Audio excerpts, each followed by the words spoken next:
ഒന്നു കേൾക്കാനായി വന്നു ഞാൻ. നിന്റെ സാന്ത്വന വേണുവിൽ രാഗലോലമായി ജീവിതം.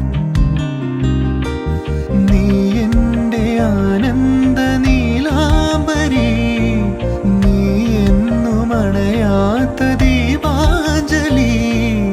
ഇനിയും ചിലമ്പണിയൂ,